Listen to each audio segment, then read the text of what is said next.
This laptop is for the gamers who play for fun as it's not that powerful. I played Valorant, Fortnite and Rocket League on it and it works fine. I get around 100 FPS, sometimes it drops to 60. I recommend this if you're not a professional gamer. I've always wanted my own gaming laptop. The real reason I bought this was for the art programs I use for school, Photoshop, Lightroom, and Corel Painter, and the programs run great. For the gaming part, it runs really well, especially on Minecraft and Don't Starve Together. Super satisfied with my purchase.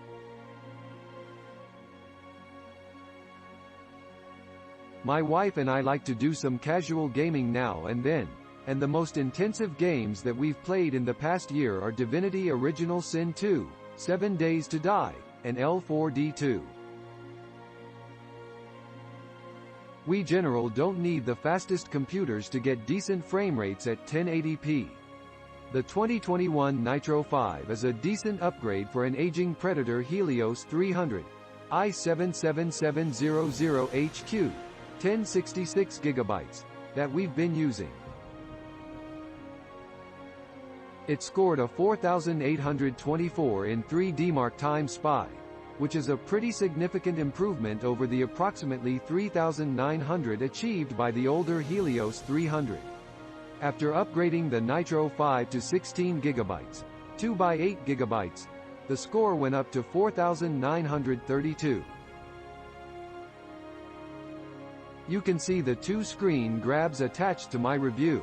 The two Acer laptops actually use the same rated 180W19 5V power supply, but the newer one that came with the Nitro 5 is considerably more compact.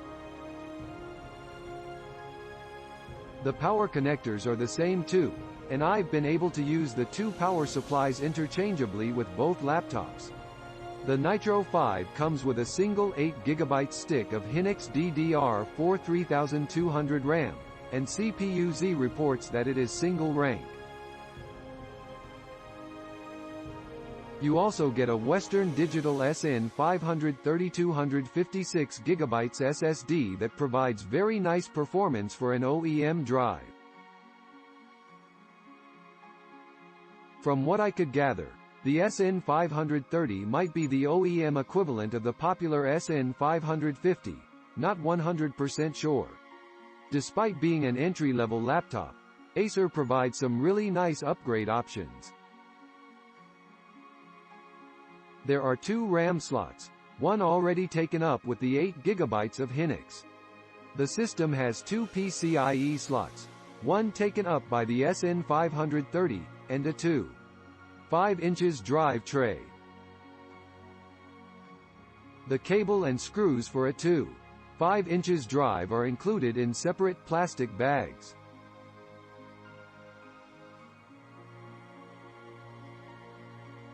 I opted to install a spare NVMe SSD into the second PCIe slot. The build quality feels pretty good for a plastic gaming laptop, and it's significantly lighter than our Helios 300 2017 and Omen 15 2018. Removing the bottom panel to access the RAM and HDD slots is easy enough. You have to remove a number of screws, and then you can pry the panel away without even using a spudger tool. The keyboard feels fine to me, but I've never had strong opinions about keyboards. The touchpad is surprisingly good for a Windows touchpad. It might be the best one I've used on a Windows laptop so far, but that's also not saying much.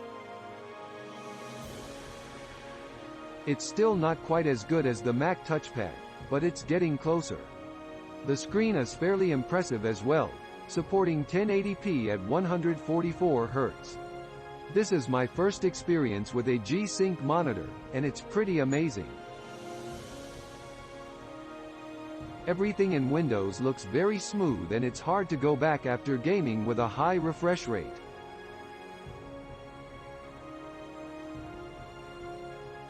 My only minor complaint is that the image looks slightly washed out at full brightness, but this is pretty easily fixed by turning down the game brightness a bit.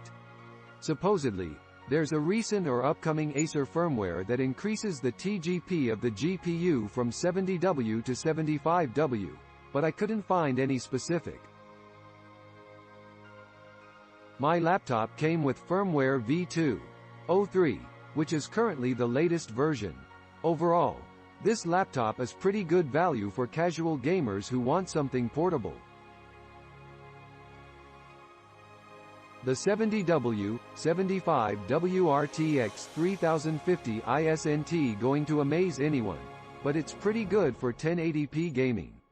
Coupled with the i5-10300H CPU, this entry-level laptop offers solid improvements over our mid-range Helios 300 from 2017. Click link in description for more reviews. Please subscribe.